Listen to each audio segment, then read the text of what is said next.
ਵਾਹਿਗੁਰੂ ਜੀ ਕਾ ਖਾਲਸਾ ਵਾਹਿਗੁਰੂ ਜੀ ਕੀ ਫਤਿਹ। ਗੁਰੂ ਨਾਨਕ ਸਾਹਿਬ ਦੀ ਸਾਖੀ ਵਿੱਚੋਂ ਸਿਕੰਦਰ ਲੋਧੀ ਨੂੰ ਉਪਦੇਸ਼।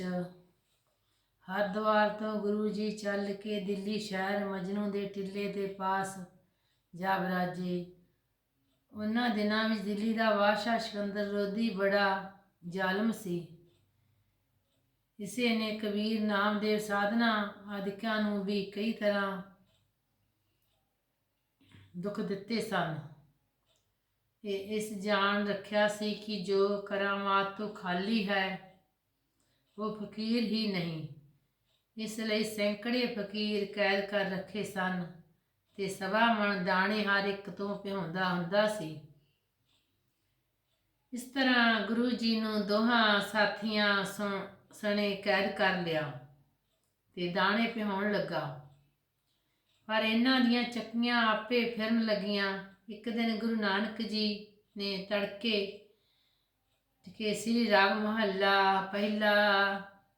ਮੁਕਾਮ ਕਰ ਵੈਸਣਾ ਨਿਤ ਚੱਲਣੇ ਕੀ ਧੋਖ ਅਤੇ ਆਦਿਕ ਸ਼ਬਦ ਗਾਵਿਆ ਤੇ ਬਾਦਸ਼ਾਹ ਦਾ ਮਹਿਲ ਨੇੜੇ ਸੀ।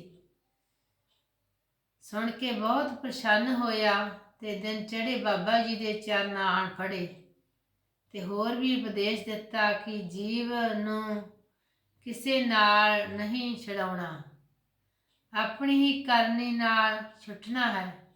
ਸੁਣ ਕੇ ਮਾਫੀ ਮੰਗਣ ਲੱਗਾ ਤੇ ਬਾਬਾ ਜੀ ਨੇ ਆਖਿਆ, ਮਾਫੀ ਕਰਤਾਰ ਤੋਂ ਮੰਗੋ। ਤਾਂ ਉਸਨੇ ਆਖਿਆ, ਕਰਤਾਰ ਤੋਂ ਰੋਜ਼ ਤਾਂ ਨਵਾਜ਼ਾਂ ਪੜ੍ਹ ਕੇ ਮੰਗਦਾ ਹੀ ਹਾਂ, ਪਰ ਤੁਸੀਂ ਕੋਈ ਹੋਰ ਰਸਤਾ ਦੱਸੋ। ਤਾਂ ਬਾਬਾ ਜੀ ਨੇ ਤਲੰਗ ਮਹੱਲਾ ਪਹਿਲਾ।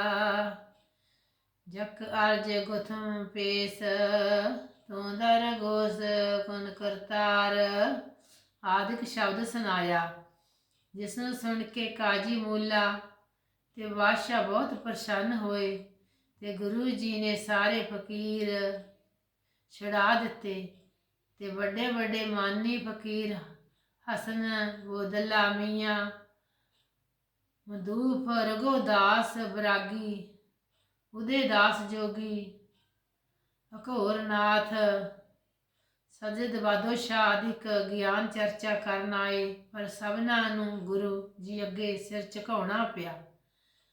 ਅੱਗੇ ਨੂੰ ਈਰਖਾਵਾਦ ਛੱਡ ਗਏ।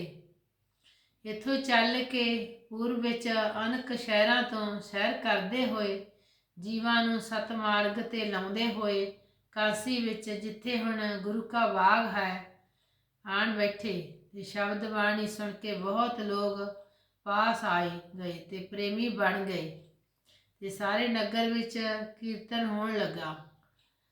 ਇੱਥੇ ਗੁਰੂ ਜੀ ਦੀ ਬਾਬਤ ਹਿੰਦੂ ਕਹਿਣ ਕਿ ਸਾਡੇ ਮਤ ਦੇ ਪ੍ਰਚਾਰਕ ਹਨ, ਮੁਸਲਮਾਨ ਆਖਣ ਸਾਡੇ ਮਤ ਦੇ ਵਾਜ ਕਰਦੇ ਹਨ, ਵੈਸ਼ਨੂ ਆਖਣ ਸਾਡੇ ਮਤ ਦੇ ਪ੍ਰਚਾਰ ਕਰਦੇ ਹਨ। ਇਸੇ ਤਰ੍ਹਾਂ ਸਾਰਾ ਆਪਣਾ ਆਪਣਾ ਪ੍ਰਚਾਰਕ ਦੱਸਣ ਲੱਗੇ। ਮੁੜ ਸਾਰੇ ਮਿਲ ਕੇ ਗੁਰੂ ਜੀ ਦੇ ਪਾਸ ਆਏ, ਪਰ ਗੁਰੂ ਜੀ ਨੇ ਸਾਰਿਆਂ ਨੂੰ ਨਿਸ਼ਾ ਕੀਤੀ ਤੇ ਆਪਣਾ ਸਿਧਾਂਤ ਵੱਖਰਾ ਹੀ ਦੱਸਿਆ।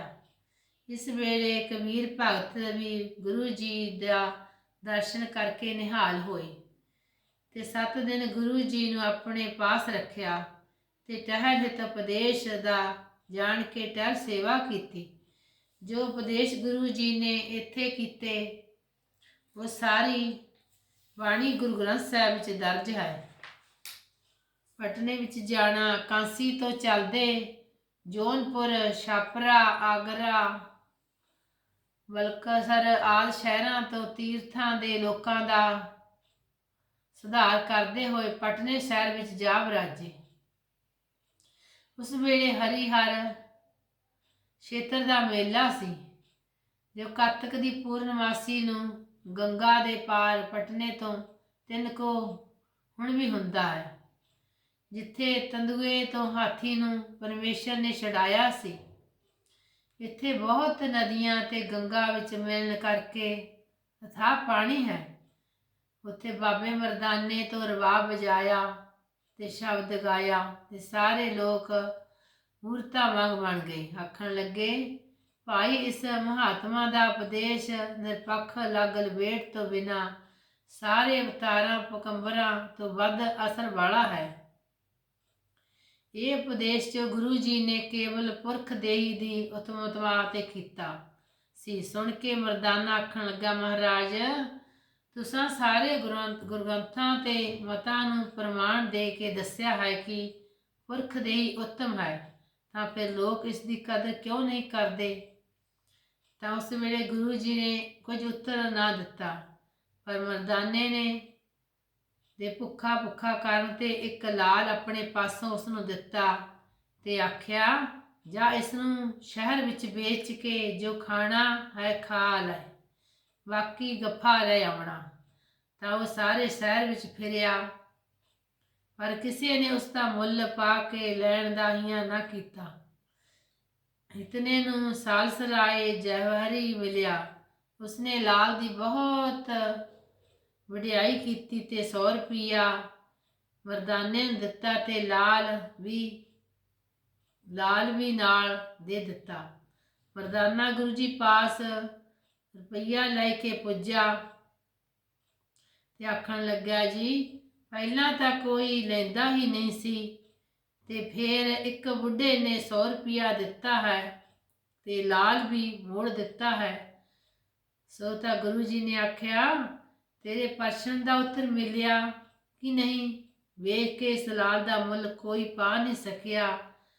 ਜਿਸਨੇ ਇਸ ਦਾ ਪਛਾਣ ਸਿੱਖੀ ਹੋਈ ਹੈ ਸੀ, ਉਸਨੇ ਇਸ ਦੀ ਕਦਰ ਕੀਤੀ ਹੈ। ਇਸੇ ਤਰ੍ਹਾਂ ਜਿਸ ਨੇ ਇਸ ਦੀ ਸਤਸੰਗ ਦੁਆਰਾ ਪੁਰਖ ਦੇਹੀ ਦੇ ਗੁਣ ਜਾਤੇ ਹਨ, ਉਹੀ ਉਸ ਨੂੰ ਸਫਲ ਕਰਦੇ ਹਨ। ਨਹੀਂ ਤੇ ਹੋਰ ਲੋਕ ਇਸ ਨੂੰ ਗਵਾ ਕੇ 84 ਲੱਖ ਜੂਨਾਂ ਵਿੱਚ ਭੜਕਦੇ ਹਨ। ਤਾਂ ਮਰਦਾਨੇ ਨੇ ਧੰਨ ਸਤਿਗੁਰ ਆਖ ਕੇ ਚਰਨ ਚੁੰਮੇ। ਤਾਂ ਬਾਬਾ ਜੀ ਆਖਿਆ, ਮਰਦਾਨਿਆ, ਜੇ ਉਸਦੇ ਲਾਲ ਨਹੀਂ ਰੱਖਿਆ ਤਾਂ ਉਸਦੇ ਪੈਸੇ ਇਹ ਰੁਪਈਏ ਵੀ ਨਹੀਂ ਲੈਣੇ ਚਾਹੀਦੇ, ਜਾ ਕੇ ਮੋੜ ਆ। ਜਦੋਂ ਮਰਦਾਨਾ ਰੁਪਏ ਮੋੜਨ ਗਿਆ ਤਾਂ ਉਸਨੇ ਅੱਗੋਂ ਆਖਿਆ, ਭਾਈ ਮੈਂ ਇਸ ਦਾ ਮੁੱਲ ਨਹੀਂ ਦਿੱਤਾ। ਇਹ ਲਾਲ ਕਿਸੇ ਚੱਕਰਵਰਤੀ ਰਾਜੇ ਪਾਸ ਜਾਂ ਕਿਸੇ ਪੂਰਨ ਮਹਾਪੁਰਸ਼ ਮਹਾਤਮਾ ਪਾਸ ਰਹਿ ਸਕਦਾ ਹੈ, ਇਸ ਤਰ੍ਹਾਂ ਹੱਟੀ ਫਿਰਨ ਵਾਲਾ ਨਹੀਂ ਹੈ। ਇਸ ਲਈ ਇਹ ਰੁਪਈਆ ਇਸ ਦੀ ਭੇਟਾ ਹੈ। ਚੱਲ ਮੈਂ ਵੀ ਉਸ ਮਹਾਪੁਰਸ਼ ਦੇ ਦਰਸ਼ਨ ਕਰਾਂ। ਤਾਂ ਉਹ ਜਵਾਹਰੀ ਗੁਰੂ ਜੀ ਪਾਸ ਆਇਆ ਤੇ ਰੁਪਈਏ ਭੇਟਾ ਕਰਨ ਲਈ ਬਹੁਤ ਬੇਨਤੀ ਕੀਤੀ। ਤਾਂ ਗੁਰੂ ਜੀ ਪ੍ਰੇਮੀ ਭਗਤ ਜਾਣ ਕੇ ਗੱਫਾ ਗਰੀਬਾਂ ਨੂੰ ਖੁਲਾ ਦਿੱਤਾ ਤੇ ਸੰਤ ਮਾਰਗ ਤੇ ਉਪਦੇਸ਼ ਦੇ ਕੇ ਨਿਹਾਲ ਕੀਤਾ। ਤਾਂ ਸਾਲਸਰਾਏ ਗੁਰੂ ਜੀ ਨੂੰ ਆਪਣੀ ਧਰਮਸ਼ਾਲਾ ਵਿੱਚ ਲੈ ਗਿਆ ਤਾਂ ਮਨ ਕਰਕੇ ਸੇਵਾ ਕੀਤੀ। ਇੱਥੇ ਹੀ ਇੱਕ ਵਰਕਾ ਭਗਤ ਗੁਰੂ ਜੀ ਦੇ ਉਪਦੇਸ਼ ਸੁਣ ਕੇ ਸੰਸਾਰ ਦੇ ਕਾਰ ਵਿਹਾਰ ਛੱਡ ਕੇ ਬੈਠਾ। ਤਾਂ ਗੁਰੂ ਉਸ ਨੂੰ ਵੇਖ ਕੇ ਬਹੁਤ ਸਾਰੇ ਲੋਕਾਂ ਨੇ ਬੇਨਤੀ ਕੀਤੀ ਕਿ ਕੋਈ ਸਥਾਨ ਸਤਸੰਗਤ ਦਾ ਇੱਥੇ ਬਣਾਉਣਾ ਚਾਹੀਦਾ ਹੈ। ਤਾਂ ਗੁਰੂ ਜੀ ਨੇ ਆਪਣੇ ਨਾਮ ਦਾ ਧਰਮਸ਼ਾਲਾ ਬਣਵਾਈ ਤੇ ਉਸੇ ਵਰਕੇ ਨੂੰ ਮਹੱਤਵ ਬਣਾਇਆ। ਉਸੇ ਦੀ ਔਲਾਦ ਅੱਜ ਕੱਲ੍ਹ ਗੁਲਾਬ ਸਿੰਘ ਪੁਜਾਰੀ ਆਦਿਕ ਹਨ। ਤੁਰਨ ਵੇਲੇ ਸਾਲਸਰਾਏ ਨੇ ਬੇਨਤੀ ਕੀਤੀ ਕਿ ਫੇਰ ਦਰਸ਼ਨ ਹੋਣਗੇ। ਤਾਂ ਗੁਰੂ ਜੀ ਨੇ ਕਿਹਾ, ਗੁਰਮੁਖਾਂ ਨੂੰ ਦਰਸ਼ਨ ਨਿੱਤ ਹੀ ਹੁੰਦੇ ਹਨ। ਇੱਥੇ ਵੀ ਇੱਕ ਮਹਾਂਪੁਰਸ਼ ਪ੍ਰਗਟ ਹੋਏਗਾ। ਸੋ ਇੱਥੇ ਗੁਰੂ ਜੀ ਟਿਕੇ ਸਨ, ਉੱਥੇ ਹੀ ਸ੍ਰੀ ਦਸ਼ਮੇਸ਼ ਜੀ ਦਾ ਜਨਮ ਹੋਇਆ।